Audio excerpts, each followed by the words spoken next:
So, in fact, I'm going to use this as a segue. Why not? Let's do that. I'm going to try and tell you a story that I've tried to do since the very first podcast that we ever did. Could it be? Is it finally complete, the mythical piece? Yeah, it's the thing about the robot girl. Wow! Yeah. I only barely remember this. So we tried it in the first girl. season, and it didn't really work. I tried it on my own in the second season, it didn't really work, so I gave up last season trying to do it. And I shouldn't have done that, because last season, if I'd been paying attention to the fucking news, I got an end to the story finally. Yay! So, here you go. This is, well, at least the first part of Hatsune and Sophie.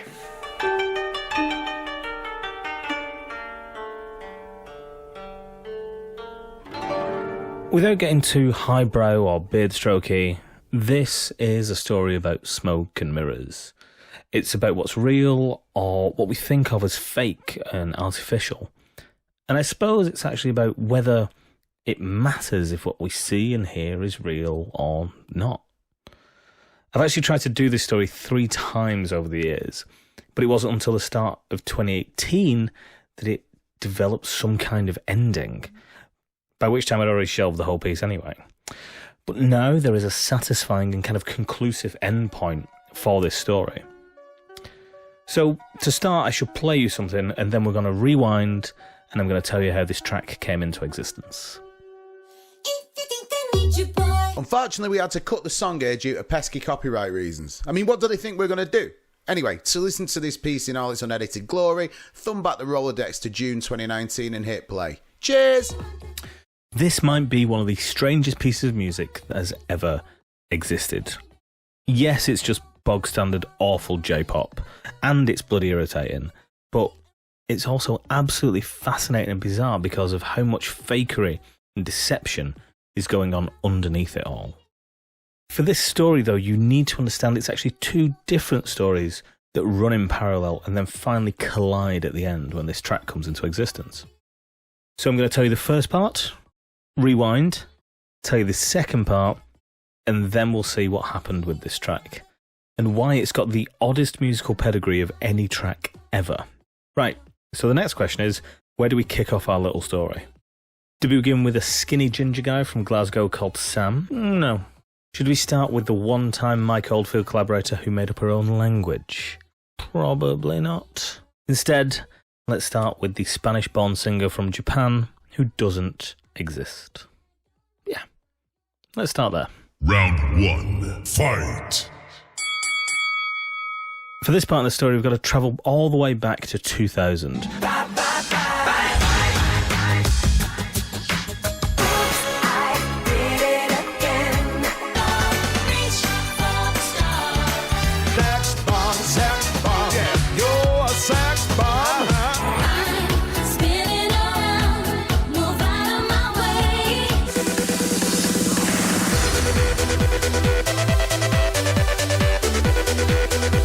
Glorious, heady days before 9/11 or Iraq. Tony Blair could do no wrong, the NHS wasn't in the shitter, Big Brother was airing for the first time and it wasn't the worst thing that had ever been on my TV screen, and it's the Sydney Olympics. Halcyon days, if you ask me. And in Spain, some geeks at a university in Barcelona have been working on this new synthesizer thing. It's been backed by Yamaha, one of the biggest producers of musical instruments in the world. They don't just do motorbikes. So there must be something to it. The technology eventually finds its way to release through Yamaha in 2004, and it's called Vocaloid. Now, before we continue, we're not talking about a vocoder that sounds like a computer singing, like Mr. Blue Sky or Trans-Europe Express, which is someone processing their own voice with a synthesizer. And it is not auto-tune like Cher. No, Vocaloid is something completely different. Vocaloid uses a model of a voice that can then be made to say whatever it is you like in whatever melody or intonation you like. Basically, if you could record every possible syllable the human voice can make and stack them together to make words at different pitches, that's kind of where we're at. But the first big name they use to promote Vocaloid is Miriam Stockley, the world music star, The collaborator with the, not Peter Gabriel. What's the boring one called? Mike Oldfield. One-time collaborator with Mike Oldfield, and more meh than I can possibly express. But they sampled a vocal as a model for one of the very first Vocaloid products, ingeniously and originally called Vocaloid Miriam. I'm hurting to be with you tonight, baby.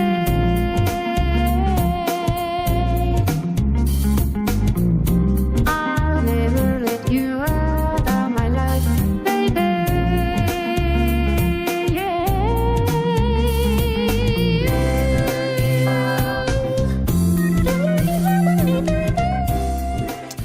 Yes, it's not the most realistic thing, of course it's not.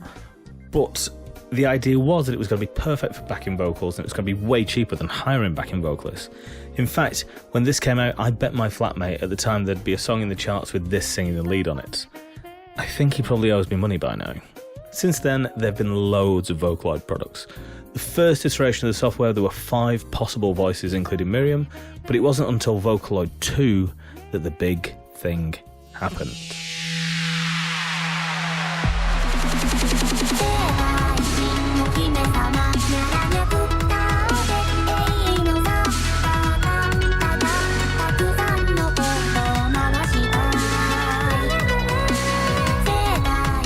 This is the latest single by Hatsune Miku. According to Miku's wiki page, she is 16 years old, always and forever. She's 5'2", she weighs 93 pounds, has turquoise hair, her birthday is the 31st of August, and most importantly, she does not exist. Miku is a Vocaloid character. She doesn't exist. You can literally buy her voice on a DVD or as a download and include it in your own tracks. Now, although Hatsune Miku is a computer sprite for Tumblr perverts to whack off to primarily, or used to be until Tumblr went all conservative, she's actually the voice of a real Japanese vocal artist called Saki Fujita. Quick sidebar, why would Tumblr ban porn? Like, the traffic has halved over the past few months. It's just mind-blowing. Anyway, not important, back to Miku. Although Miku is anything but real, that has not stopped her from releasing albums, appearing in video games, and perhaps most terrifyingly, appearing live. You have got to see the way that people react to Miku live. They do a kind of 2-pack projection thing, but way better and with a live band. The crowd goes nuts. Listen to this applause.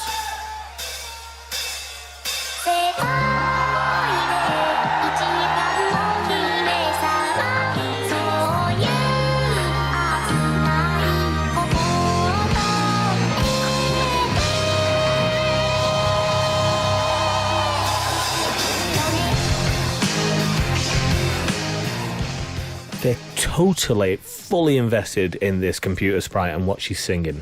Seriously, go check it out. This is World Is Mine by Hatsune Miku. It's bizarre. Feel free to pause and go check it out for a second and then come back to me when you're ready. And just to really hammer this point home, here's the advert for Miku's collaboration with Domino's Pizza in Japan. This is real, and it keeps me up at night.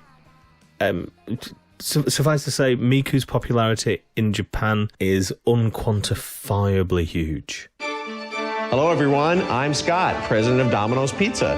Have you heard of Hatsune Miku? Today I'd like to announce a new collaborative project featuring Hatsune Miku. Domino's app featuring Hatsune Miku. Hatsune Miku exists in a software called Vocaloid.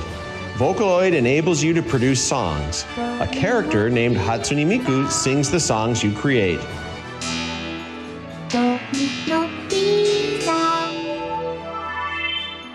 From the menu to the order, it looks very cute, just like Miku.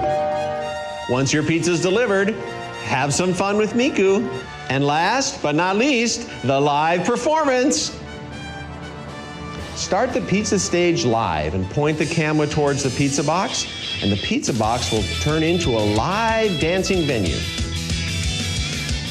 A live performance of Love for Night, produced by Domino's crew. Here we go!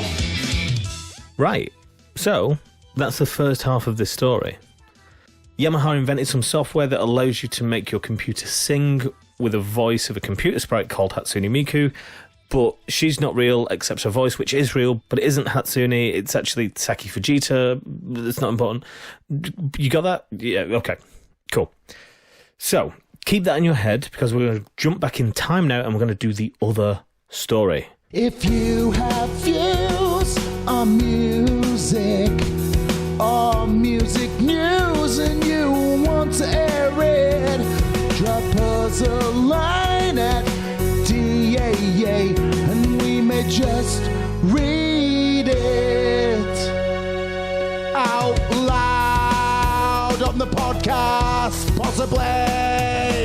If you'd like to have your music news or music views read out on the pod, or the very least acknowledged, then you can contact us via email, dancingarchitects@gmail.com, tweet us at DAAcast, or join the Hot Bants on our Facebook page. Best of luck! Yeah! Time for round 2. Round 2. Fight. Think back to 2013. I don't care. I love it. I'm up all night to get lucky. Good girl, I know you want it. Treasure. That is what you are. I want your body, everybody wants your body, so let's check. Let's check. The Plebgate accusations turned out to be false. Everyone north of Milton Keynes tap danced to work after hearing the news that Thatcher was finally in the grave. The Harlem Shake meme was a thing, and Francis Quinn had won Bake Off. Oh, and gay marriage was legalised, but we just can't call it marriage because, you know, the gays. And in the midst of all this, an absolutely bizarre single gets released on Glaswegian record label Numbers. The single in question is called BIP, B-I-P-P, and it's by an artist called SOPHIE. At this point, SOPHIE has put out a couple of releases that haven't made a huge impact, but with BIP, everyone goes bonkers. Pitchfork, Resident Advisor, Fact, and all the media outlets that cover that pretentious, beard-strokey dance music stuff obsess over it. It became one of the biggest kind of alt electronic-y singles of the year, and everyone fell for SOPHIE hard. Here's a little bit of BIP.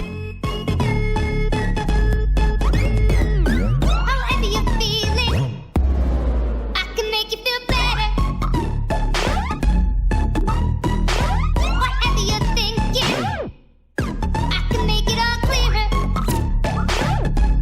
Don't pretend that you feel it. Try so hard that you can't conceal it. Whatever you feel inside, I can make you feel better. And you know where to find me. So I can make you feel To help me talk you through this bit, I called up Jack McNeil, a researcher who I work with.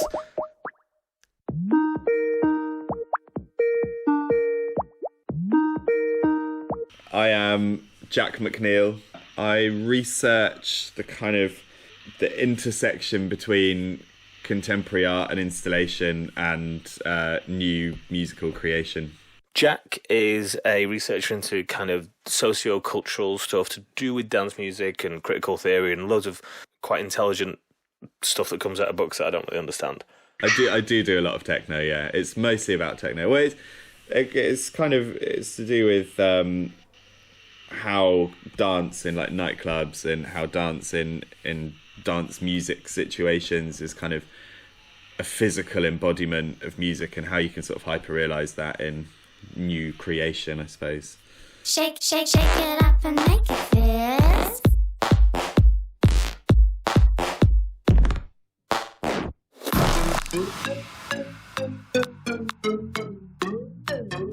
Tell me about Sophie. Sophie was, or is, if we're 2 years ago, quite a sort of mysterious producer who was making, again, these very kind of clean and like recognisably pop productions that were so kind of far removed from pop that again they became quite jarring and abrasive. They were demonstrative of this kind of digital computer kind of social media based aesthetic, which is quite sort of mysterious in a way. Crazy and the pop. Crazy and the pop. If that's what you wanna do, we can go crazy and the pop. Crazy and the pop. Crazy and the pop. If that's what you wanna do.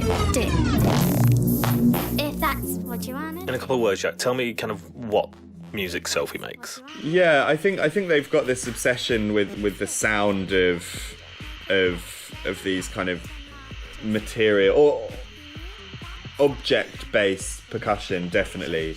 These kind of metallic pops and pings, which are recognisable as drums, but they're very kind of far removed from that. I think on a more kind of ideological level, and actually looking at, it's all about consumption and things, like having things. And I think Sophie, I don't know, perpetuates that. The only thing about Sophie was perhaps the way that the music used textures and sounds. In interviews, Sophie talks about preferring to use materials as kind of a starting point, or thinking about sounds as sculptures, all really pretentious stuff. You can kind of hear those ideas in tracks like Hard.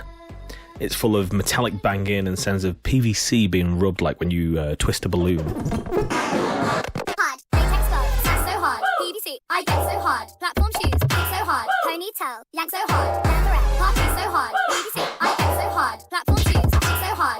But it's just so hard. So hard.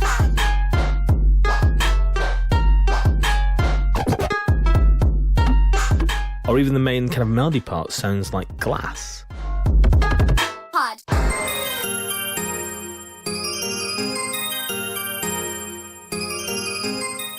It's all about materials. Both Lemonade and Vizzy are full of bubbles and pops. And in Bip, you can even hear blips and kind of bouncing rubber.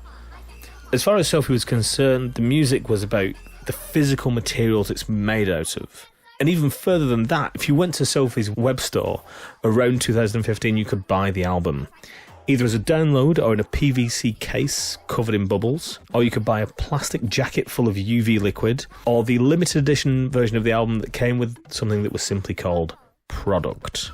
But Product was, how do I put this? Well, basically it's a massive scary dildo. But all the PVC, bondage and bouncing rubber noises isn't what made Sophie weird. The thing that kind of caught people's attention was Sophie tried to pull a burial. They hid their identity. It was all a bit of controversy, and even Radio 1 got in on the action, questioning who on earth this mysterious person was. So we have Sophie on the phone. How you doing? Good, thank you. How are you? Really, really well. We're great. So let's jump straight into the interview. Tell us about your track, Bip, and tell us what genre you would like to call it. It's dance pop music, just like everything else. That's the only type of music that exists. And anyone that says anything else is a liar. There's an actual rumour that you're a grown man called Sam from Scotland. What's going on with your voice? I've got a cough. There was loads of weird promo images featuring women that were assumed to be Sophie, but when Sophie appeared at a live show in Boiler Room in 2014, the crowd were presented with a drag queen behind the decks. Sophie had finally made an appearance. Was it a man? Was it a woman? Well, the person behind the decks was a relatively famous drag queen and hip-hop artist from the States called Ben Woozy.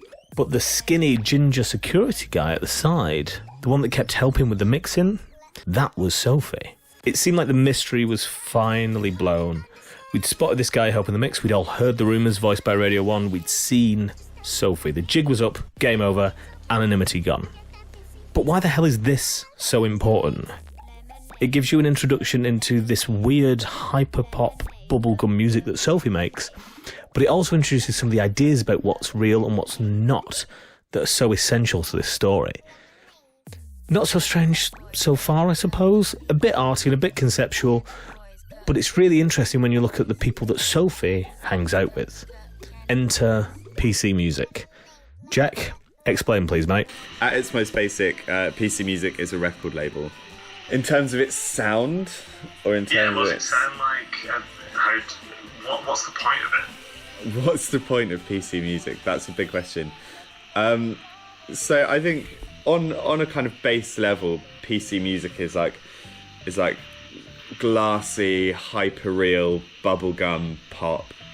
It was kind of a movement, I suppose. It was kind of a movement from a bunch of art and music students at Goldsmiths.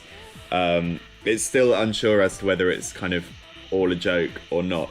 A.G. Cook, who started the label, claims that it's all a very sort of serious thing. But when you have artists who are releasing music but don't necessarily exist, I find it hard to believe that there isn't some sort of like commentary going on.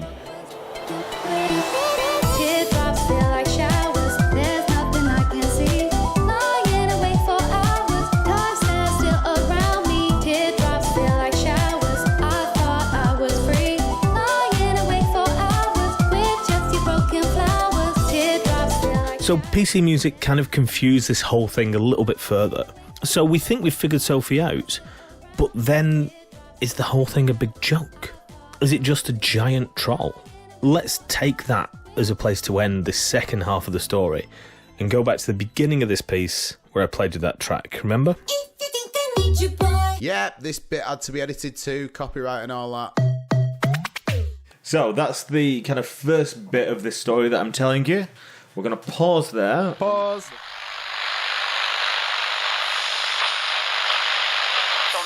Do you want to hear the second part of this story? Well, yeah. Let's do it. Go! Right, part 1 was Miku, who doesn't exist but can sing. And part 2 was Sophie, who does exist but doesn't tell us who they are. And this is where we have to tie it all up. So let's get into it. Final round. Final round. Fight. Remember right at the start I played you this track?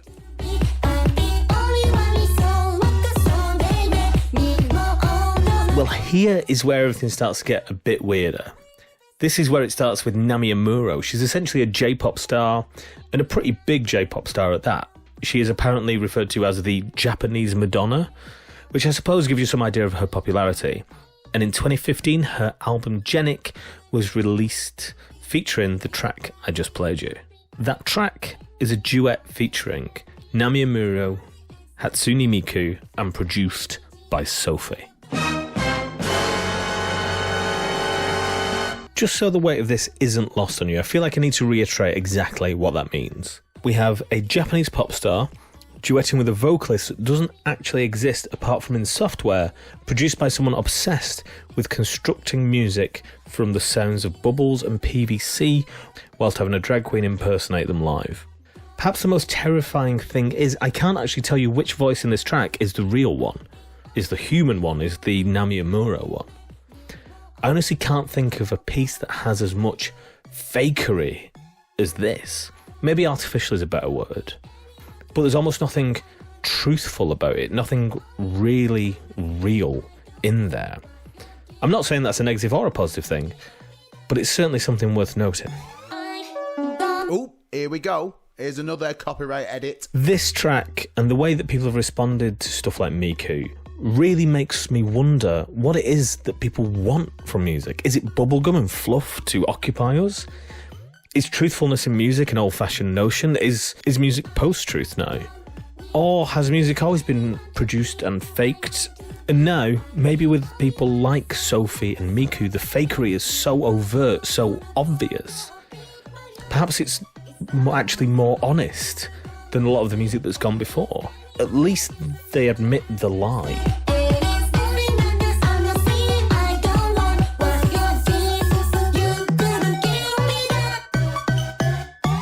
When I've attempted this story in the past, this is the point where it's faltered.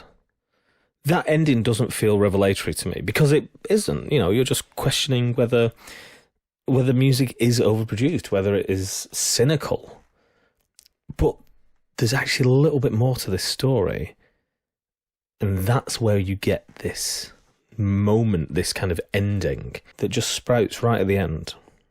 Last year, Sophie released a proper debut album, and the leader single for it was It's Okay to Cry, which features not only Sophie's real voice, but also Sophie's real face and body. Was that a teardrop in your eye? I never thought I'd see you cry. Just know whatever hurts, it's all mine. It's okay to cry. It's okay to cry. I see the truth through all the lies. And even after all this time, just know you've got nothing to hide. It's okay to cry. It's okay to cry. And if you watch the video, there is a great reveal. It turns out that Sophie is a trans woman. Also, suddenly everything we've talked about snaps into place. All those questions that I've been trying to ask her at this piece suddenly get answered, often from Sophie's own mouth, like, is it real or fake? Why all the weird textures? Here's a little interview snippet with her. There's a lot of confusion around how genuine pop music is and experimental music. I try to imagine a hyper-real world of sounds that we're sometimes used to from blockbuster films and that kind of thing. Sounds which cartoonize and exaggerate naturally occurring or organic sounds and phenomena and materials that don't exist. See what I mean? What about all that identity stuff? I just felt like I could use my body more as a material and as something to express through and not fight against. And that was really the shift that happened. Turns out all that identity stuff, the drag queen, the bouncer, the little girl voice on the radio, was just Sophie figuring out who Sophie is.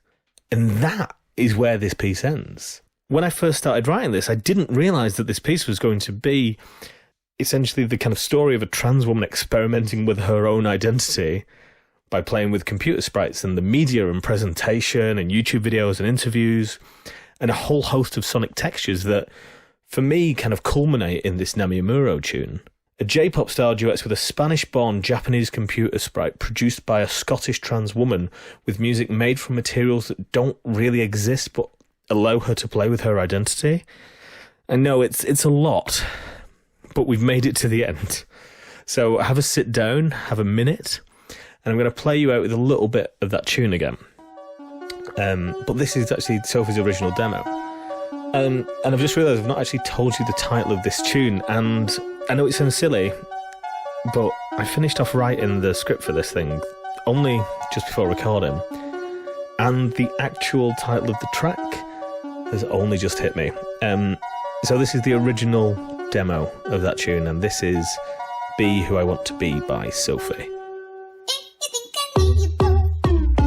Man alive, here's another slice. Bloody leeches, the lot of them. So that is the story of Sophie and Hatsune Miku. Ooh, at last, it's complete. Done, yes. But I must admit, I remember most of that. It's come back to me like some kind of weird dream. There's finally an end, though, where like Sophie's a trans woman.